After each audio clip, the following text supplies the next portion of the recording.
Olá, sejam muito bem-vindos a mais um programa Além do Visível. Aqui é Fernando Vidia e hoje nós vamos falar a respeito de despertar espiritual. A gente vai entender um pouquinho mais a respeito do que é isso, né? Quando que a gente desperta para alguma coisa? A gente faz essa analogia com o sono, de repente a gente está dormindo, a gente acorda, né? Então a comparação que a gente vai fazer é mais ou menos essa. E despertar espiritualmente, a gente compreendeu uma realidade espiritual que até então a gente percebia, como se a gente estivesse dormindo e não prestando atenção naquilo que estava acontecendo, aquilo que estava se passando. Então a gente vai falar sobre o que é esse despertar, quais são essas percepções, quando eu sei que eu estou passando por um despertar espiritual, né? Como que isso acontece, e a gente também vai entender um pouquinho melhor como é que a gente lida com esse processo e também saber o que vem depois, né? Despertei espiritualmente, e agora? O que acontece? O que eu faço? Quem eu sou? Mas esse quem eu sou é uma pergunta que a gente continuamente se faz, ou a gente tende a se fazer ao longo da vida dentro do nosso processo de autoconhecimento. É sobre isso que a vida se trata, né? Então, fique comigo até o final, porque a gente vai falar sobre tudo isso, esclarecer um pouquinho mais sobre esse tema para você. E é claro, né, não deixe de acompanhar todos os episódios aqui, toda a nossa programação na Astral TV e o programa Além do Visível. E se você deseja enviar sugestões aqui para o programa, mandar uma mensagem para mim, é só mandar uma mensagem para alemdovisível@fernandovidia.com.br, tá certo? Então, muito bem. Despertar espiritualmente nada mais é do que a gente compreender essa realidade espiritual na qual a gente está imerso. É natural muitas pessoas já entrarem nessa vida, né, dentro de uma religião, de acordo com o que a família segue, por exemplo. Porém, a gente sabe que não é toda família que vai ter ali uma prática religiosa, que vai frequentar um local, afinal a humanidade é gigante, né? Tem muita gente encarnada e tem muita gente que ainda não tem essa compreensão de que a vida vai além da realidade material. Mas tem muita gente que tem essa compreensão e tem muita gente que nasce nesse mundo em famílias que já estão estruturadas dentro de bases religiosas, bases espirituais. Uma coisa é quando a gente está dentro dessa família que nos conduz para alguma prática religiosa e a gente, ao ser inserido ali, recebe algum tipo de bênção, algum tipo de iniciação dentro daquela religião, dentro daquela doutrina. E aí, ao longo da vida, a gente vai tendo aquela compreensão, aqueles conceitos, né? E a vida vai trazendo suas experiências. A gente sai da infância, a gente passa pela adolescência, vida adulta, a gente tem a oportunidade de questionar várias coisas, seguir ou não também aquele caminho no qual a gente foi iniciado pelos nossos pais ou responsáveis, né? Então, o fato é, quando a gente está numa linha religiosa e a gente vai até o final e compreende essa vertente espiritual, aceita isso na nossa vida, respeita isso e pratica isso, e a outra coisa é quando a gente não está inserido nessa realidade e a gente vai descobrir isso ao longo da vida, que ela existe. Ou ainda que a gente vai iniciar por um caminho e ao longo da jornada a gente se distancia dele, né? Um caminho religioso, um caminho espiritual. Depois a gente retoma, talvez não necessariamente naquele que a gente iniciou, a gente vai para uma outra vertente religiosa. Então, religiões existem várias por aí, mas todas falam sobre mais ou menos a mesma coisa. Amor, caridade, a gente fazer o bem, a gente ser uma pessoa melhor, a gente se desenvolver, trabalhar o nosso autoconhecimento, nosso aprimoramento pessoal e, assim, de alguma maneira, a gente cultivar essa espiritualidade sadia no dia a dia, fazendo bem. Práticas do bem para nós, práticas do bem aí para as outras pessoas também. Porque quando a gente procura se melhorar, naturalmente a gente vai se transformar e poder proporcionar o bem para os outros, né? Mas a vida vai trazendo inúmeras situações que vêm nos colocar à prova, vêm testar ali a nossa resiliência, que é a nossa capacidade de lidar com as situações que, mesmo que nos abalem, a gente consiga retomar o nosso equilíbrio, o nosso bem-estar mental, o nosso bem-estar emocional, às vezes de forma mais rápida, dependendo do tranco que a vida dá, e às vezes de uma maneira um pouco mais lenta, mas cada um vai ter o seu ritmo e cada situação vai trazer a sua experiência e a gente vai lidar, né, de formas diferentes em relação a isso. Fato é que quando a vida nos dá um chacoalhão e às vezes a gente faz determinadas escolhas e por conta dessas escolhas que a gente chega muitas das vezes ao fundo do poço ou a situações desafiadoras a partir de amizades, da área profissional, das relações humanas, dos relacionamentos afetivos, né? Quando a gente se vê no momento onde a gente fala assim, ué, mas pera lá, que escolhas que eu estou fazendo na minha vida, por onde eu estou seguindo? A gente tem duas opções, ou a gente aponta o dedo para os outros e diz que a culpa é do outro em relação àquilo que a gente está vivendo, ou, em primeiro lugar, a gente assume a responsabilidade pelas escolhas que a gente fez, o caminho que a gente trilhou e fala assim, não, no mínimo eu tenho 50% de responsabilidade daquilo que eu estou vivenciando porque eu fiz escolhas que me trouxeram até aqui. Eu disse sim quando eu queria dizer não, eu disse não quando eu queria dizer sim, eu estava muito mais sendo levado pela onda dos acontecimentos do que necessariamente ser protagonista da minha história. E a vida, a hora que dá esse chacoalhão em nós, faz a gente refletir a respeito de para onde eu estou seguindo e o que eu quero para mim. São nesses momentos que algumas pessoas falam que a gente passa pela noite escura da alma, né?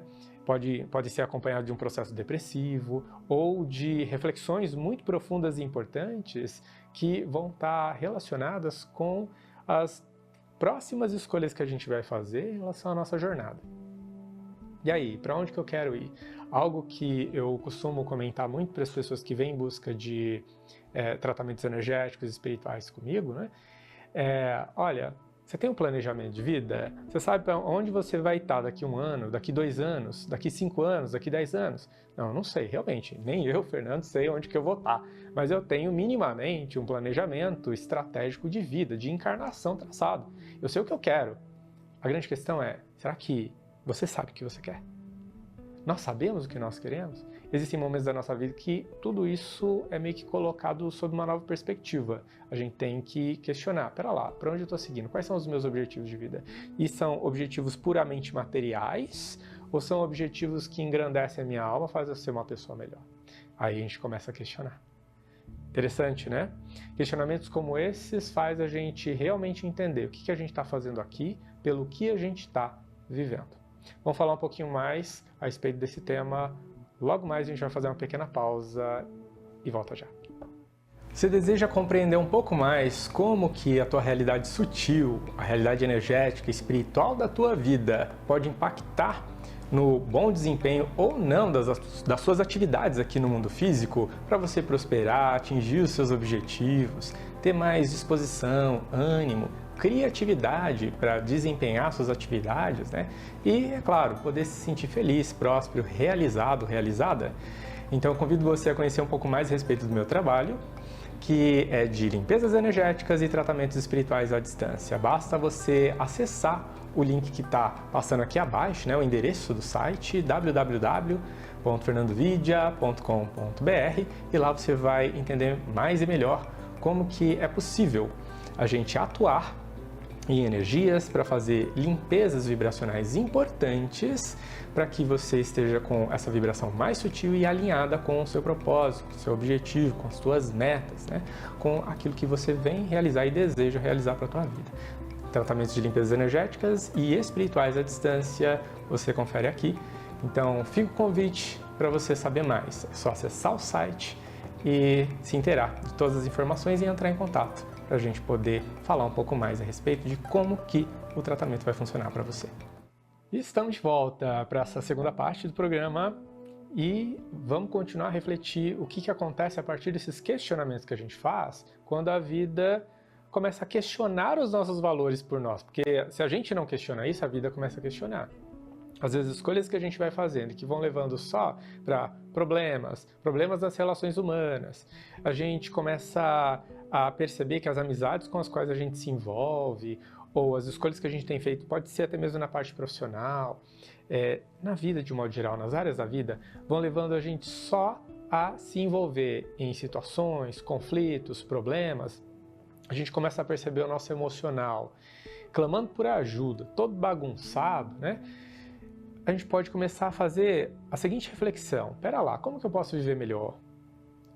Eu sou a média das 5 pessoas com as quais eu mais convivo, as 5 pessoas com as quais eu mais interajo no dia a dia. A gente pode partir por essa premissa Então, quais são as pessoas com as quais eu estou me relacionando? Será que elas são boas ou más influências para mim? Será que essas pessoas me impulsionam para cima, para eu ser uma pessoa melhor, um ser humano melhor? Ou será que elas estimulam aquilo que de pior eu tenho em mim? Ou se não for o pior, aquilo que não vai me levar a ser uma boa pessoa, uma pessoa melhor, ou que não vai me impulsionar à evolução? Quando a gente tem esse entendimento, a gente já começa a ser mais seletivo, falar assim, opa, pera lá, essa amizade pode não ser tão legal assim. Esse caminho que eu estou escolhendo, as escolhas que eu estou fazendo não estão me levando para um caminho bacana já há algum tempo, e isso não está me fazendo bem emocionalmente. E quando a gente chega nesse ponto, a gente pode começar a colocar em perspectiva também a nossa visão de mundo. Pera lá, eu estou vivendo em função de quê? De prazeres, de pessoas que não estão agregando valor na minha vida, estou fazendo muito mais as vontades delas, eu estou sendo alguém diferente só para agradar aos outros e me fazer pertencer a um grupo? Onde está a minha autenticidade? Então, essa é a pergunta que eu deixo para você. O quão autêntico você é?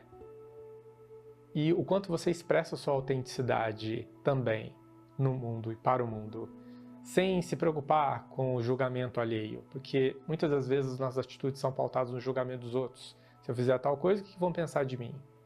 Se eu for fiel aos meus sonhos e à minha arte, ao jeito que eu quero viver, o que vão dizer? Eu vou começar a ser criticado, seja dentro da família, seja no trabalho, seja com os amigos. Esse é o momento que a gente desperta espiritualmente, porque se a gente se pautar só pelo que o mundo está querendo oferecer para nós e espera de nós, a gente não vive a nossa verdade, a nossa realidade, o que a gente chamaria de propósito de vida. O nosso propósito de vida está muito mais relacionado com o que nos faz felizes, o que nos faz sentir realizados, o que faz com que a gente se expresse com autenticidade para o mundo. E às vezes a gente se permite construir muito mais camadas e máscaras que camuflam a nossa individualidade, que camuflam a nossa autenticidade, do que necessariamente retira tudo isso para mostrar quem a gente realmente é. Porque será que eu vou ser aceito por quem eu sou? Se eu mostrar quem eu realmente sou? Talvez não sejamos aceitos necessariamente por aquelas pessoas com as quais estávamos, mas vamos nos permitir conhecer outras pessoas que vão estar muito mais alinhadas com quem nós realmente somos. Aí a gente fecha ciclos e abre novos muito melhores. Isso é despertar espiritualmente, porque viver espiritualmente, viver a espiritualidade não é só ir lá, ajoelhar, rezar. É a gente viver uma vida com realização pessoal, com satisfação. Uma vida que realmente vale a pena ser vivida. Então tem muita gente que pode pensar assim, despertar espiritualmente é só entender que existe, de repente, uma consciência espiritual que está aqui nos assistindo, que existem guias espirituais, que existe isso, que existe aquilo. Também. Mas, essencialmente, eu quero falar no primeiro momento de fazer a vida valer a pena. Despertar espiritualmente é isso, a gente compreender que, opa, eu estou vivo, estou encarnado. Como que eu posso fazer essa vida ser a melhor vida que eu posso viver? Já que eu posso fazer escolhas e eu tenho que ser o protagonista da minha história, se eu entregar o poder de decisão que está nas minhas mãos para uma outra pessoa ou outras pessoas, é elas que vão escolher por mim. Mas a partir do momento que eu faço isso, eu também já disse sim para que elas façam isso por mim. Eu estou delegando para elas uma responsabilidade. Mas no fim das contas, se eu faço, a responsabilidade ainda é minha. Eu não sou obrigado a seguir os outros, a fazer aquilo que os outros acham que eu tenho que fazer. A não ser que realmente eu entenda que faça sentido para a minha realidade. Senão, por que eu faço? Para agradar, para pertencer? É para a gente refletir. Isso é muito profundo e muito importante, tá? E aí vem esse ponto. Despertar espiritualmente também é a gente transitar por essa realidade sutil onde a gente percebe, pera lá, é fazer os questionamentos, né? Então, o que é esse mundo aqui que eu estou vivendo? E essa realidade? Quem criou tudo isso? Ou o que criou tudo isso? Para onde a gente vai depois que a gente morre? São vários questionamentos que a gente vai fazer e que no meu livro Despertando para o Novo Mundo, que eu trago aqui também para vocês verem, publicado pela editora Vida e Consciência, eu trago mais reflexões e algumas respostas ainda para deixar você com uma clareza melhor em relação a essa vida. Mas, de modo algum, traz respostas prontas ou irrefutáveis, né? Mas, minimamente, é uma forma da gente começar a compreender e questionar, pera lá, da onde eu vim, aonde eu estou e para onde vou. Isso é despertar espiritualmente, a gente entender que talvez a gente não vá ter todas as respostas que a gente quer, mas a gente vai ter muito mais perguntas para fazer, que vai fazer com que a gente vá em busca dessas respostas. Se a gente vai acreditar ou não nas respostas que a gente obtiver a partir das nossas pesquisas é uma outra história. Mas a gente se permitir questionar, pelo menos, é uma forma da gente não se conformar com uma realidade na qual a gente já estava inserido ou que inseriram a gente. Isso é despertar espiritualmente, é começar a pensar por si. Não é maravilhoso? E aí, o quão desperto ou desperta você é ou está? Conta pra mim. E o que vem depois desse despertar? Uma coisa eu garanto pra você, vem muito mais curiosidade, vem muito mais perguntas, vem muito mais vontade de saber das coisas, de ler, de pesquisar, de conhecer gente nova, gente autêntica. Assim como eu espero que você também seja. E aí, o que você achou do tema de hoje? Eu espero que você tenha aproveitado, tenha curtido. Se você está acompanhando este vídeo por alguma rede social, conta pra mim, me deixa saber também, me deixa aí os seus comentários, deixa o seu like nesse vídeo e, é claro, né, se você ainda não segue as redes sociais da Astral TV, as minhas, por favor, não deixa passar mais tempo. Você me encontra facilmente nas redes sociais, digitando lá, @FernandoVidia, tá bom? E, claro, manda mensagem para mim, eu quero saber o que você tem como sugestão para a gente abordar aqui no programa também, é só mandar um e-mail para mim. Além do visível, @fernandovidia.com.br. Também pode acessar o meu site para conhecer mais sobre o meu trabalho, fernandovidia.com.br. Vamos ficando por aqui nesse programa, mas eu espero encontrar você nos próximos também para a gente falar de muito mais coisa boa. Espero vocês. Até mais.